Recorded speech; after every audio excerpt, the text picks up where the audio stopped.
చేస్తాడు. ఎప్పుడు అంటే దేవుడు నీలో నివసించినప్పుడు. దేవునికి స్తోత్రం కలుగును గాక. దేవుడు నీ హృదయంలోకి వచ్చేస్తాడు, నీ హృదయంలోకి వచ్చి మాట్లాడతాడు. ఆయన నిన్ను బలపరుస్తాడు, ఆయన నీకు శక్తినిస్తాడు, బలమునిస్తాడు, అభిషేకాన్ని కూడా ఇస్తాడు. ఆయన చప్పలు కొట్టిన అభిషేకముని కూడా ఇస్తాడు, ఆశీర్వాదము కూడా ఆయన నీ శిరస్సు మీదకి ఆయన కుమ్మరిస్తాడు.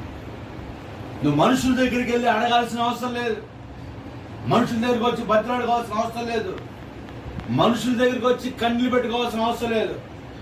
దేవుడు అంటాడు, నీ కన్నీళ్ళు దేవుని దగ్గర నువ్వు నా దగ్గర కన్నీళ్ళు కాల్స్తే నీ కన్నీటి బాష్ప బిందువులను నేను శాశ్వతంగా తుడిచేస్తాను. కన్నీటి బాష్ప బిందువులు శాశ్వతంగా. ఒక ఆమెనైతే అప్పుల సమస్యలో ఉన్నప్పుడు అనేది, అయ్యా నా భర్త చనిపోయిన తర్వాత నన్ను నా బిడ్డలని బానిసగా కొనేస్తామంటున్నారు. నా బిడ్డలని నమ్ముకొని బతుకుతున్నాను. దేవునికి స్తోత్రం కలుగును గాక. బిడ్డలు అంత ప్రాముఖ్యత తల్లిదండ్రులు. ఒక్కొక్క తల్లి అనేది బిడ్డ నమ్ముకునే బదులు కొబ్బరి చెట్టు నమ్ముకుంటుంది.